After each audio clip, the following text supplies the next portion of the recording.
जय हिंद साथियों, नमस्कार। कैसे हो आप सभी लोग। आप सभी का स्वागत करता हूं, वेलकम करता हूं wifi study live state exam channel के ऊपर। मेरा नाम है प्रदीप पटेल। मैं आप सभी लोगों को जीके पढ़ा रहा हूं। आप सभी लोग अगर तैयारी कर रहे हो यूपी पुलिस कांस्टेबल की, यूपीएसआई की, दिल्ली पुलिस कांस्टेबल की, सीआरपीएफ, सीआईएसएफ, या फिर आप लोग तैयारी कर रहे हो किसी भी ऐसे एग्जाम की जिसमें वनडे में जीके आती है, तो उन सभी एग्जाम्स के लिए ये क्लास बहुत हेल्पफुल रह सकती है। आप सभी लोगों को ये क्लास रोजाना शाम 4 बजे मिलेगी। मैं जिस दिन क्लास नहीं ले पाऊंगा, कुछ दिक्कत होगी, समस्या होगी, उस दिन आपको ये क्लास रिकॉर्डेड मिलेगी, पर मिलेगी जरूर, ये छूटेगी नहीं। अच्छा, एक प्रोग्राम में स्टार्ट कर रहा हूं, उसमें आप सभी लोगों का साथ चाहिए, या आप सभी लोगों का जो है उसमें क्या चाहिए, एक ऐसा समझ लो कि उसमें आप सभी लोगों की एक सजेशन चाहिए। वो प्रोग्राम कुछ इस प्रकार का है कि आप लोग देखो, किसी भी टॉपर का इंटरव्यू उठा करके देख लो। समझ रहे हो आप लोग मेरी बात।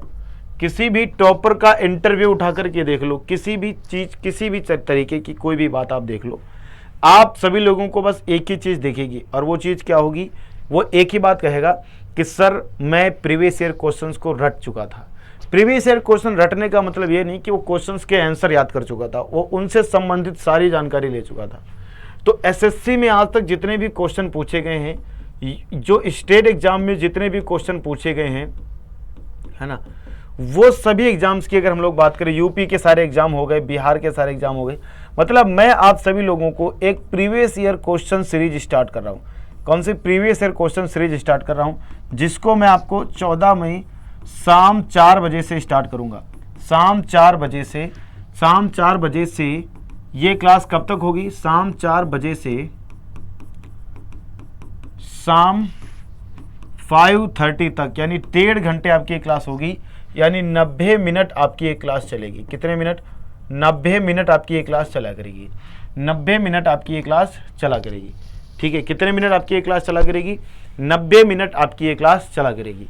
तो इस क्लास में ओनली प्रीवियस ईयर क्वेश्चन होंगे, ओनली प्रीवियस ईयर क्वेश्चन होंगे। अब इस प्रीवियस ईयर क्वेश्चन की पीडीएफ भी आपको डेली मिला करेगी। इसका फॉर्मेट कुछ इस तरीके से होगा। मैं इसमें 5000 क्वेश्चंस की सीरीज करा रहा हूँ। भगवान ने चाहा तो पूरे होंगे 5000। और इसमें मैं पहले दिन मान लो 1 से 40 क्वेश्चन कराए, तो उसमें लिखा होगा थंबनेल के ऊपर आज 1 से 40 हुए हैं। अगले दिन मान लो मैं 41 से 80 कराऊंगा, तो उसमें लिखा होगा। अगले दिन मान लो मैं 81 से 100 कराऊंगा, तो उसमें लिखा होगा कि आज पहली क्लास में इतना हुआ है, दूसरी क्लास में इतना, तीसरी क्लास में सुना। तो आपको भी कंफ्यूजन नहीं होगा, आप भी नहीं भूलेंगे कि हाँ यहाँ तक क्वेश्चन हमारे हो चुके हैं, यहाँ तक हो चुके हैं। इस तरीके से सारी क्लासेस हमारी लाइव होंगी। आप सभी लोग जो है रोजाना शाम 4 बजे आना लाइव, और ये कब से? शाम 4 बजे से। तो आप सभी लोग इसको शेयर कर दें, बता दें सभी बच्चों को कि प्रीवियस ईयर क्वेश्चन के लिए जो आप बुक खरीदते हो, पीडीएफ ढूंढते हो, दुनिया भर की चीज़ें करते हो, तो उसकी ज़रूरत अब नहीं है।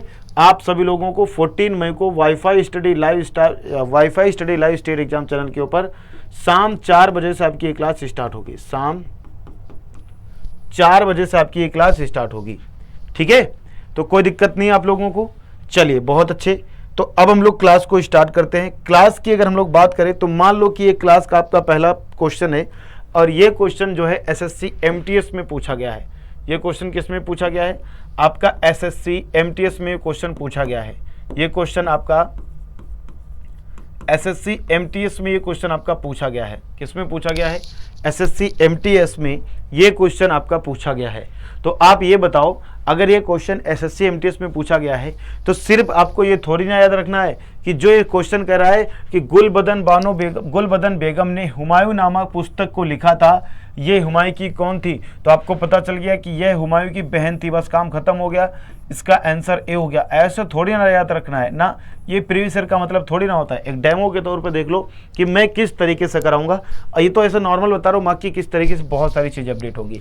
हुमायूं नामा, हुमायूं कौन है, बहन कौन है? तो देखो, सबसे पहले मैं आपको बताता हूँ, यहाँ इसकी स्टार्टिंग होती है मुगल वंश से। मुगल वंश से इसकी स्टार्टिंग होती है। मुगल वंश से पहले आपको ये जानना पड़ेगा कौन सा वंश? लोधी वंश। मुगल वंश से आपको पहले जाना पड़ेगा लोधी वंश, और लोधी वंश से पहले एक चीज और जाननी पड़ेगी। वो क्या जाननी पड़ेगी आपको बता रहा हूँ। तो मुगल वंश से पहले जानना पड़ेगा लोधी वंश, और लोधी वंश से पहले जानना पड़ेगा आपको दिल्ली सल्तनत। तभी ना आप जान पाओगे कि कहाँ से आया लोधी वंश। तो दिल्ली सल्तनत में कुल 5 शासक हुए। 5 वंश हुए। कितने वंश हुए? 5 वंश हुए। कौन कौन हुआ? एक हुआ गुलाम वंश, एक हुआ तुगलक वंश, एक हुआ सैयद वंश, एक हुआ गुलाम वंश, तुगलक वंश, सैयद वंश। कौन है भाई? एक हुआ आपका यहाँ पर गुलाम वंश, है ना। पांच वंश हुए। कितने? तो गुलाम वंश हुआ, एक खिलजी वंश हुआ, एक तुगलक वंश हुआ, एक सैयद वंश और एक लोधी वंश। तो कितने वंश हुए? टोटल 5 वंश हो गए। 5 वंश हो गए। गुलाम वंश की स्थापना गयासुद्दीन तुगलक ने की। खिलजी वंश की स्थापना जलालुद्दीन खिलजी ने की। खिलजी वंश की स्थापना जलालुद्दीन खिलजी ने की। तुगलक वंश की स्थापना गयासुद्दीन तुगलक। सैयद वंश की खिजर का लोधी वंश की बहलोल लोधी। तो 5 वंशों ने शासक की। यहाँ पर तो मैं ऐसे बेसिक रूप से बता दे रहा हूँ। जब मैं आपको 14 मई शाम 4 बजे से पढ़ाना स्टार्ट करूंगा तो हर एक चीज को लिख के एक एक चीज की पीडीएफ भी आपको मिलेगी। स्थापना की तो लोधी वंश इसका अंतिम शासक था। और लोधी वंश का अंतिम शासक कौन था? तो जो लोधी वंश का अंतिम शासक था भाई, लोधी वंश का जो अंतिम शासक था, कौन? अंतिम शासक, इसका नाम क्या था? इब्राहिम लोधी। इसका नाम था इब्राहिम लोधी। इब्राहिम लोधी इसका क्या था? अंतिम शासक था। तो ये बात है सन 1526 की। 1526 में पानीपत का पहला युद्ध हुआ। पानीपत का पहला युद्ध हुआ। 1526 में पानीपत का पहला युद्ध हुआ। और यह युद्ध किसके किसके बीच में हुआ? तो यह युद्ध इब्राहिम लोधी और बाबर के बीच में यह युद्ध हुआ। बाबर के बीच में। इसमें इब्राहिम लोधी हार गया और बाबर जीत गया। और बाबर ने मुगल वंश की स्थापना कर दी 1526 में। बाबर ने किसकी स्थापना कर दी? 1526 में मुगल वंश की स्थापना कर दी। तो बाबर ने मुगल वंश की स्थापना 1526 में की। 1526 से 1530 तक बाबर गद्दी पर रहा। 1530 में बाबर की क्या हो गई? मृत्यु हो गई। 1530 में बाबर की क्या हो गई? मृत्यु हो गई। तो मुगल वंश का अगला शासक कौन बना? तो मुगल वंश का अगला शासक बना हुमायूं। अगला शासक कौन बना? हुमायूं। और हुमायूं कौन था? तो हुमायूं अकबर का बाबर का बेटा था। हुमायूं किसका बेटा था? हुमायूं बाबर का क्या था? बेटा था। हुमायूं बाबर का क्या था? बेटा था। अगला शासक कौन बना? हुमायूं बना। तो हुमायूं जो है गद्दी पर 1530 में बैठा और 1540 में गद्दी से हट गया। क्या इसकी मृत्यु हो गई? सर नहीं, इसकी मृत्यु नहीं हुई, बल्कि 1539 में एक युद्ध हुआ जिसको हम लोग जानते हैं चौसा का युद्ध। जिसको हम लोग किस नाम से जानते हैं? चौसा का युद्ध। और चौसा का युद्ध ही 2 लोगों के बीच में हुआ। यह लड़ा गया युद्ध शेर शाह सूरी और हुमायूं के बीच में युद्ध लड़ा गया। इसमें हुमायूं बहुत बुरी तरीके से हार गया। ठीक है। उसके बाद में ठीक थोड़े ही समय में 1540 में एक युद्ध लड़ा गया जिसको हम लोग कहते हैं कन्नौज व बिलग्राम का युद्ध। कन्नौज व बिलग्राम का युद्ध हुआ। कन्नौज और बिलग्राम का युद्ध सेम पर्सन के साथ हुआ। हुमायूं फिर हार गया। हुमायूं फिर हार गया। किसके साथ हुआ? फिर से किसके साथ में हुआ? फिर से शेर शाह सूरी और हुमायूं के बीच में हुआ। हुमायूं फिर हार गया। हुमायूं फिर हार गया। और हुमायूं उसके बाद में अपनी पूरी तैयारी के साथ आया 1555 में। और 1555 में हुमायूं ने सर हिंद का युद्ध लड़ा। सर हिंद का युद्ध लड़ा किसके साथ में? तो यह युद्ध था, तब शेर शाह सूरी शासन पे नहीं था। तो यह युद्ध सिकंदर शाह सूरी और हुमायूं के बीच में लड़ा। इस बार हुमायूं जीत गया। इस बार हुमायूं क्या हो गया? इस बार हुमायूं जीत गया था। और हुमायूं ने 1555 में मुगल वंश की पुनः स्थापना की। पुनः स्थापना की मुगल वंश की। मुगल वंश की पुनः स्थापना की। मुगल वंश की पुनः स्थापना की। ठीक है। मुगल वंश पुनः स्थापित हो गया 1555 में। लेकिन जो है 1556 में क्या हो गई? इसकी मृत्यु हो गई। किसकी? हुमायूं की। 1556 में हुमायूं की क्या हो गई? मृत्यु। तो हुमायूं के 2 शासन होते हैं, एक तो 1530 से 1540 तक और एक होता है 1555 से 1556 तक, क्योंकि 1556 में क्या हो गई थी? इसकी मृत्यु। इन्हीं सब घटनाओं में हुमायूं की बहन थी, उसका लिखा हुमायूं नामा। हुमायूं नामा। इन्हीं सब घटनाओं को हुमायूं की बहन ने लिखा, हुमायूं नामा लिखा। और इनकी बहन का नाम था गुलबदन बेगम। इनकी बहन का नाम क्या था? गुलबदन बेगम। ठीक है। इनकी बहन का नाम था गुलबदन बेगम। तो वही इस प्रश्न में पूछा गया है, गुलबदन बेगम। तो इस प्रश्न का आंसर ए हो जाएगा। ये तो मैंने शॉर्टली बहुत स्पीड से बता दिया आपको। ये तो मैंने क्या कर दिया? शॉर्टली बहुत स्पीड से बता दिया आपको। जब मैं आपको 14 मई शाम 4 बजे वाली क्लास पढ़ाऊंगा शाम 4 बजे से आपका जो मैं प्रोग्राम स्टार्ट कर रहा हूँ प्रीवियस ईयर क्वेश्चन वाला, वो और खतरनाक, बहुत बेहतरीन, बहुत शानदार होने वाला है। उसमें तो नॉलेज एकदम भरपूर होगा, एकदम परिपूर्ण होगा, आपकी भी आत्मा एकदम खुश हो जाएगी। वो क्लास भी बहुत बहुत खतरनाक क्लास होने वाली है, ठीक है। 14 मई शाम 4 बजे। अभी हालांकि शाम ये क्लास चली रही है, लेकिन ये क्लास का मतलब वो अलग है, ठीक है। वो क्लास अलग प्रोग्राम में स्टार्ट हो रही है, ये तो अभी चली रही है, ये तो आपको बस बताने के लिए कि वो क्लास होगी, ठीक है। ये सब चीज़ें आप लोग समझते रहना। इसमें बहुत कुछ अभी छूटा भी है, ऐसा थोड़ी ना सब बता दिया, पर स्पीड के इस क्वेश्चन के हिसाब से बताया, तो आपको बता दिया इन्हीं सब घटनाओं की। इनकी बहन हुमायूं नामा में लिखा, और इनके जो है गुलबदन बानो इनका नाम था। तो यहाँ से स्टार्ट करते हुए इनकी बहन पे लाके छोड़ दिया, जो आपके क्वेश्चन में पूछ रहा था, ठीक है। चलो अब हम लोग अगला क्वेश्चन देखें। तो अगला क्वेश्चन ये रहा, कह रहा है कि वह दक्षिण भारतीय राज्य जो अपनी नौसैनिक शक्ति के लिए प्रसिद्ध था, बताओ कौन हो जाएगा? वह दक्षिण भारतीय राज्य है, बताओ।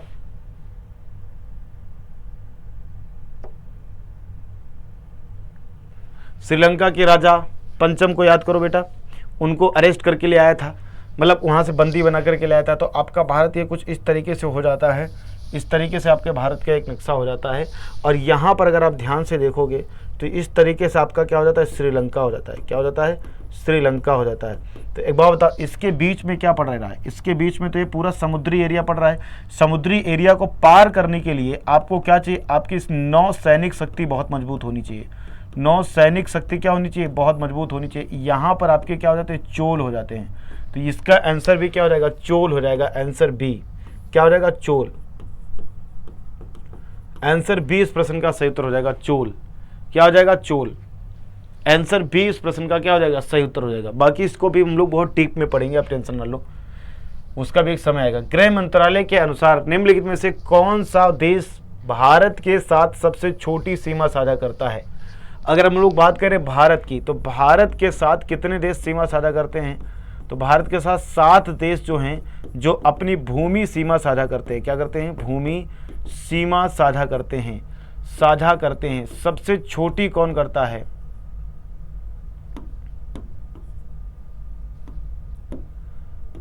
साझा करते हैं, ठीक है। सबसे छोटी की अगर हम लोग बात करें तो सबसे छोटी करता है अफगानिस्तान।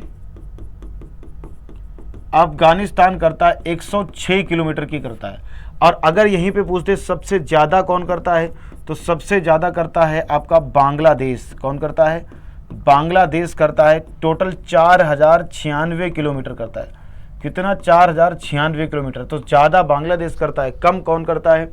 तो छोटी कौन करता है? अफगानिस्तान। मात्र 106 किलोमीटर ही बनाता है, ठीक है। कितनी? 106 किलोमीटर अफगानिस्तान। आगे देखिएगा, यहाँ पर अगर आप ध्यान से देख सकते हो तो ये आपका कुछ पाकिस्तान है। पाकिस्तान कितनी करता है? 32-33 किलोमीटर। तो ये आपका पाकिस्तान की सीमा है। ये पाकिस्तान कितनी करता है? 32-33, याद रखो।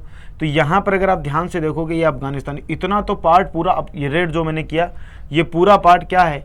ये पूरा पार्ट जो है आप देख रहे हो कि पाकिस्तान के साथ मिल रहा है। लेकिन इतना जो पार्ट जो मैंने दूसरे कलर में करा है, ये वाला पार्ट सिर्फ जो मिल रहा है, यही पार्ट जो है, ये जो मैंने आपको बताया, ये जो पार्ट आपको मिल रहा है, यही पार्ट जो है, इतनी ही ये पार्ट कितना है?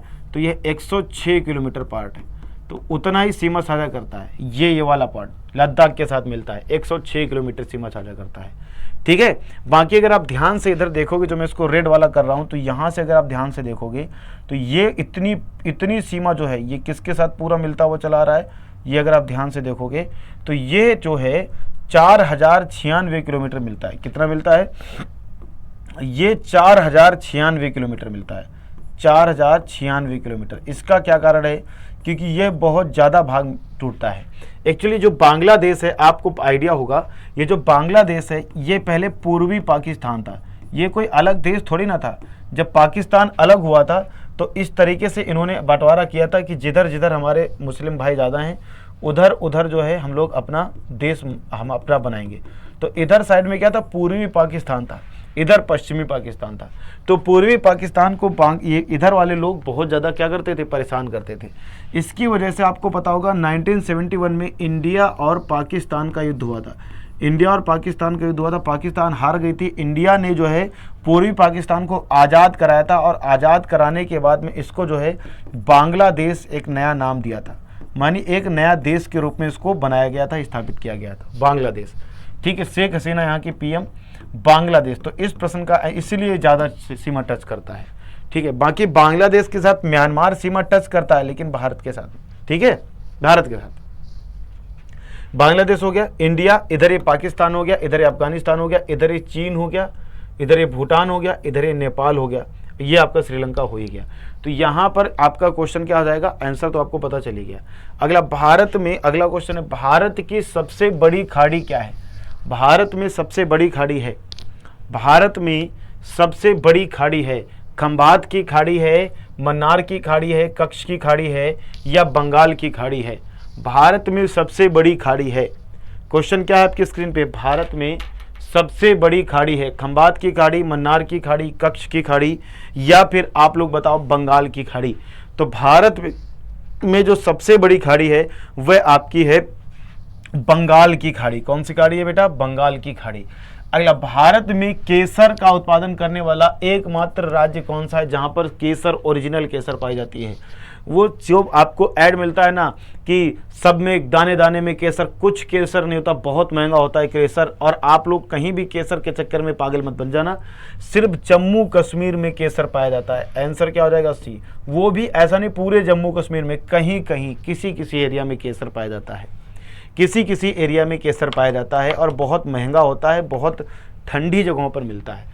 आगे देखिएगा, अगला, केंद्र शासित प्रदेश दादर और नागर हवेली भारत के किन दो राज्यों के बीच स्थित है। बताओ, केंद्र शासित प्रदेश, गुजरात और राजस्थान, गुजरात और महाराष्ट्र। तो ये आपका गुजरात और महाराष्ट्र के बीच में स्थित है। कहां पर स्थित है, गुजरात और महाराष्ट्र के बीच में स्थित है। आंसर बी हो जाएगा इसका, गुजरात और महाराष्ट्र के बीच में स्थित है। देखिए, अब आपको मैं यहाँ पर मैप पे समझा देता हूँ। ये देखिए, आपका दादर और नगर हवेली पूछ रहा था ना, तो यहाँ पर आप देखोगे अगर, तो ये हो जाएगा दादर एंड नगर हवेली। तो ये आपको जो पॉइंट दिख रहा है ना, ये वाला हो जाएगा, ये दमन हो जाएगा, ये ना सिलवासा हो जाएगा, दमन एंड दीव हो जाएगा। तो ये जो पॉइंट आपको दिख रहा है, ये पूरा किधर, ये आपका महाराष्ट्र है, और इधर वाला अगर आप ध्यान से देखोगे ये आपका गुजरात है। इन दोनों के बीच में आपका दादर और नगर हवेली ये पड़ता है, इन दोनों के बीच में। तो ये बड़ा महत्वपूर्ण प्रश्न हो जाता है, अलग तरीके का क्वेश्चन पूछा गया है। ये क्या, कैसा क्वेश्चन पूछा गया है,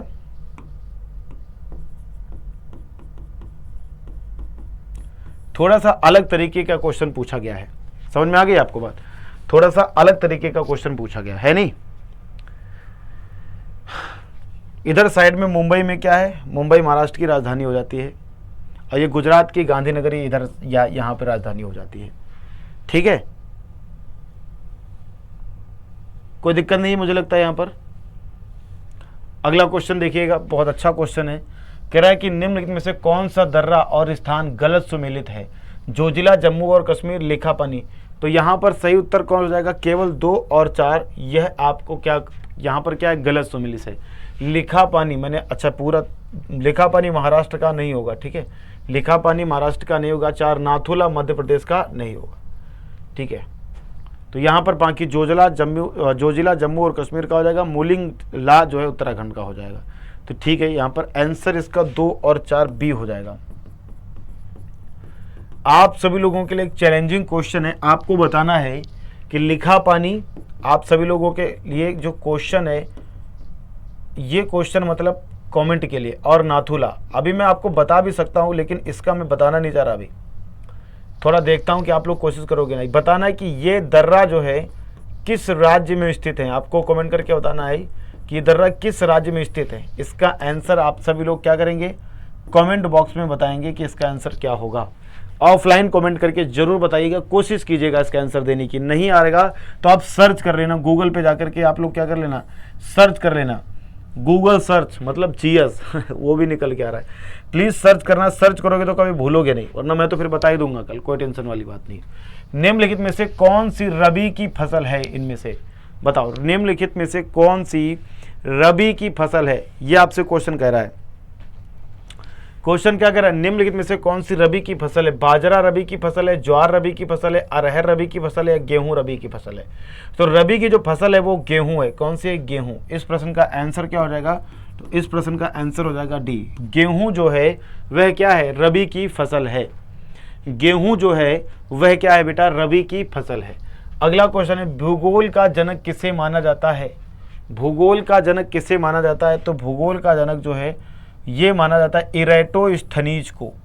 इरेटोस्थनीज को भूगोल का जनक माना जाता है।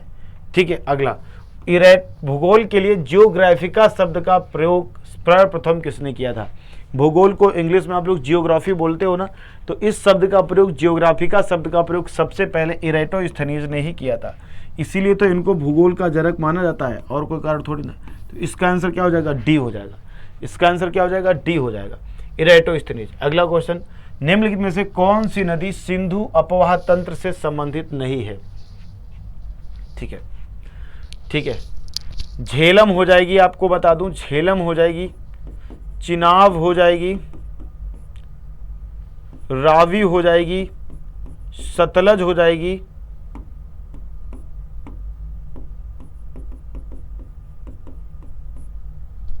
ठीक है। तो झेलम हो गया, रावी हो गया, व्यास भी हो जाएगी, 5 नदियां हो जाएंगी सिंधु अपवाह तंत्र से संबंधित। कृष्णा नहीं होगी, तो इसका आंसर क्या हो जाएगा? डी। इसका आंसर क्या हो जाएगा? डी। इसका आंसर क्या हो जाएगा भाई? डी हो जाएगा। ठीक है, तो ये 3 हो जाएंगी, झेलम हो जाएगी, रावी और व्यास हो जाएगी, कृष्णा नहीं होगी। कौन सी? सिंधु अपवाह तंत्र से संबंधित नहीं, कृष्णा। आगे, हवाई जहाज प्रायः में उड़ते हैं। हवाई जहाज प्रायः में उड़ते हैं। क्षोभ मंडल में, यहाँ पर बेटा क्षोभ मंडल होगा, ठीक है। समताप मंडल में, मध्य मंडल में, बाह्य मंडल में। हवाई जहाज प्रायः उड़ते हैं, क्षोभ मंडल में उड़ते हैं, समताप मंडल में उड़ते हैं, मध्य मंडल में उड़ते हैं, या फिर बाह्य मंडल में उड़ते हैं। तो हवाई जहाज प्रायः जो है समताप मंडल में उड़ते हैं। कहां पर उड़ते हैं? समताप मंडल में उड़ते हैं। आंसर बी होगा इस प्रश्न का। हवाई जहाज प्रायः समताप मंडल में उड़ते हैं। कहां पर उड़ते हैं भाई? समताप मंडल में उड़ते हैं। कहां पर? समताप मंडल में उड़ते हैं। अगला क्वेश्चन देखिएगा। क्वेश्चन है, राष्ट्रकूट वंश की स्थापना किसने की थी? बताओ।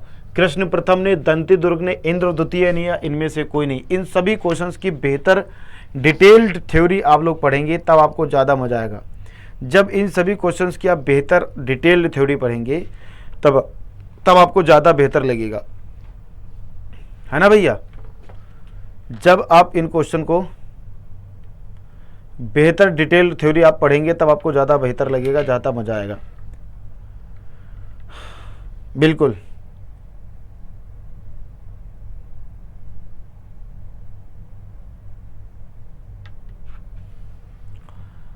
एक एक चीज़ आपको होगी। बहुत ज़्यादा प्लान हम लोग कर रहे हैं, बहुत ज़्यादा, मतलब मैंने प्लानिंग कर रखी है, बहुत सारे प्रोजेक्ट पे काम कर रहा हूँ। मुझे थोड़ा सा समय दीजिए, एकदम से किसी भी चीज़ को करना भी पॉसिबल नहीं है। थोड़ा सा समय दीजिए। जैसे मैंने, अगर आपको दिखाऊं आपको यकीन नहीं होगा, तो मैंने पूरा एकदम प्रोग्राम बना रखा है। 1 मिनट, अभी बता देता हूँ।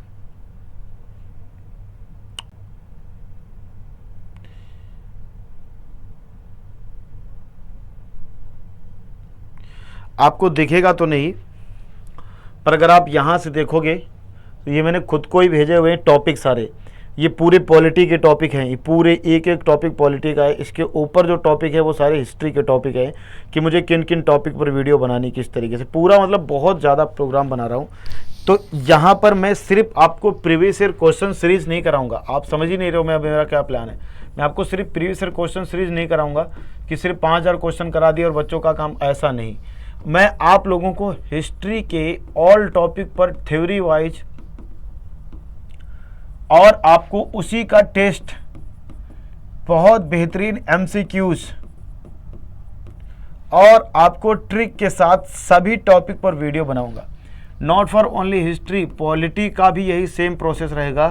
और जियोग्राफी का भी सेम प्रोसेस रहेगा, इकोनॉमिक्स का ही सेम प्रोसेस रहेगा, और स्टैटिक जीके का भी यही सेम प्रोसेस रहेगा। पर यही है कि इन सभी में थोड़ा सा समय लगेगा। मैं भी काम कर रहा हूँ, एकदम से इतना कंटेंट बनाना, इतना काम पड़ जाता है, एकदम दिमाग ख़राब हो जाता है, नींद तक तो आती नहीं है, पूरा एकदम काम ही नहीं करता है माइंड, कभी कभार हैंग कर जाता है। एकदम नहीं होता है कि लैपटॉप पर ज़्यादा लोड डाल दोगे तो कभी कभार हैंग मारने लगता है, गर्म होने लगता है, हीट होने लगता है, काम ही करना बंद कर देता है, तो वो वाला प्रोग्राम। तो ये सब प्रोग्राम मैं बना रहा हूँ, थोड़ा सा समय लगेगा।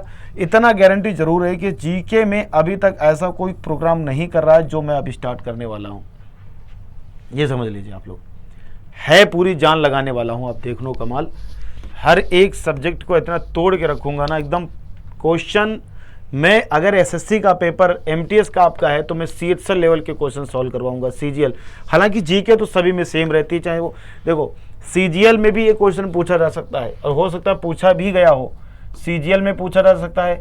यही सेम क्वेश्चन सीएचएल में पूछ सकते हैं, सीपीओ में पूछ सकते हैं, यही एमटीएस में पूछ सकते हैं, जीडी में भी पूछ सकते हैं, यूपी पुलिस कांस्टेबल में पूछ सकते हैं, यूपी एसआई में पूछ सकते हैं, यूपी पीसीएस प्री में पूछ सकते हैं, आरओ एआरओ में पूछ सकते हैं, प्री में पूछ सकते हैं, यूपी ट्रिपल सी वीडियो में पूछ सकते हैं। किसी भी एग्जाम में इस क्वेश्चन को पूछा जा सकता है। तो आप समझ सकते हो कि जीके किसी के लिए खास नहीं है, जीके तो मतलब सभी एग्जाम्स के लिए एक समान है, ठीक है, बिल्कुल। तो इस प्रश्न का उत्तर क्या हो जाएगा? दंती दुर्ग, आंसर बी हो जाएगा। क्या हो जाएगा? दंती दुर्ग, आंसर बी। अगला क्वेश्चन, कृष्णा प्रथम जो सौराष्ट्र को ध्वंस का राजा था, उसने निम्नलिखित में से क्या बनवाया था? तो कृष्णा प्रथम ने एलोरा के शिव मंदिर को बनवाया था, एलोरा के शिव मंदिर को बनवाया था। क्या बनवाया था? एलोरा के शिव मंदिर को बनवाया था, आंसर डी। कृष्णा प्रथम जो राष्ट्रकूट वंश के क्या थे? एक प्रमुख, एक अच्छे शासक थे, एक अच्छे राजा थे। इन्होंने एलोरा के शिव मंदिरों को बनवाया था। वल्लभी काल किस काल को कहा जाता है? कुषाण काल को, मौर्य काल को, या महाजनपद काल को? वल्लभी काल जो कहा जाता है वह गुप्त काल को कहा जाता है। किसको कहा जाता है? वह गुप्त काल को कहा जाता है, आंसर डी होगा इस प्रश्न का। हाँ, महाजनपद काल तक बताया तो इसका मतलब थोड़ी ना कि आगे नहीं होगा। वल्लभी काल जो कहा जाता है वह गुप्त काल को कहा जाता है, आंसर डी होगा इस प्रश्न का एकदम सही उत्तर। आगे, अंतिम मौर्य सम्राट कौन था? अंतिम मौर्य सम्राट। लेकिन इससे पहले आपको जानना पड़ेगा कि मौर्य वंश की स्थापना किसने की थी। तो मौर्य वंश की स्थापना जो की थी वह चंद्रगुप्त मौर्य ने की थी। किसने की थी? चंद्रगुप्त मौर्य ने इसकी स्थापना की थी, चंद्रगुप्त मौर्य ने। इसके बाद अगला शासक इसका बेटा बिंदुसार आया, और बिंदुसार बिल्कुल खचरा शासक था। इसके बाद अगला शासक, महान शासक अशोक आया, जिसने पूरी कोशिश की, बौद्ध धर्म को बहुत आगे बढ़ाया।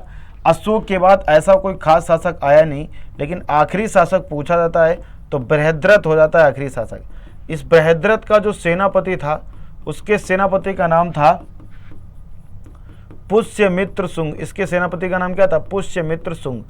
और पुष्यमित्र जो शुंग था, पुष्यमित्र शुंग, और पुष्यमित्र शुंग ही क्या था? इस बृहद्रथ को मार देता है, यानी कि इसके अंतिम शासक को मार देता है। तो आंसर क्या हो जाएगा? बी। पुष्यमित्र शुंग बृहद्रथ को मार करके खुद शुंग वंश की स्थापना करता है। क्या करता है? खुद अगला शासन बनाता है शुंग वंश, और शुंग वंश की स्थापना करने वाला पुष्यमित्र शुंग हो जाता है। कौन हो जाता है? शुंग हो जाता है, बृहद्रथ को ही मार देता है। तो आंसर क्या हो जाएगा? बी। अगला क्वेश्चन, 10 राजाओं का युद्ध किस नदी के किनारे हुआ था? 10 राजाओं का युद्ध, ये मैं आपको पढ़ा चुका था, दशावतार युद्ध। हाँ, 10 राजाओं का युद्ध किस नदी के किनारे हुआ था? जल्दी बताने का प्रयास करें। 10 राजाओं का युद्ध किस नदी के किनारे हुआ था? तो यह युद्ध जो हुआ था बेटा, परुशड़ी नदी के किनारे हुआ था। किस नदी के किनारे? परुशड़ी नदी के किनारे हुआ था, आंसर बी हो जाएगा इस प्रश्न का। क्या हो जाएगा? आंसर बी, परुशड़ी नदी के किनारे हुआ था। अगला, सोमपुरी विश्वविद्यालय की स्थापना किसने की थी? सोमपुरी विश्वविद्यालय की स्थापना किसने की? बताओ। सोमपुरी विश्वविद्यालय की स्थापना रामपाल ने की, धर्मपाल ने की, गोपाल ने की? तो सोमपुरी विश्वविद्यालय की स्थापना जो है, इसकी स्थापना धर्मपाल ने की थी। किसने की थी? धर्मपाल ने। आंसर इसका क्या हो जाएगा? बी आंसर हो जाएगा। अगला, कुषाणों ने किसके सिक्के चलवाए थे? सोने, चांदी, तांबे या सभी? इनमें से सभी। तो कुषाणों ने सोने के भी सिक्के चलवाए थे, तांबे के भी और चांदी के भी। तो इसका आंसर हो जाएगा सभी। इसका आंसर क्या हो जाएगा डी, इसका आंसर हो जाएगा डी। सभी के सिक्के चलवाए थे कुशाणों ने, सभी के सिक्के चलवाए थे। अगला, लोधी वंश का संस्थापक कौन था? अभी बिल्कुल जस्ट यहां पर अगर आप ध्यान से देखोगे तो मैंने सबसे पहले ही शायद बताया था, बोल के बता दिया था, लिख के नहीं बताया था, शायद मुझे ऐसा लग रहा है। बोल के बता दिया था, लिख के नहीं बताया था, यहां पर बताया था। गुलाम वंश का, एक बार दोबारा बता देता हूं, गुलाम वंश का संस्थापक जो हो जाता है वो कुतुबुद्दीन ऐबक हो जाता है। खिलजी वंश का संस्थापक जलालुद्दीन खिलजी। तुगलक वंश का संस्थापक जो है गयासुद्दीन तुगलक। सैयद वंश का संस्थापक खिज्र खां। और लोधी वंश का संस्थापक जो है वो बहलोल लोधी हो जाता है। ठीक है, 5 शासन हो जाते हैं, 5 वंश हो जाते हैं दिल्ली पर।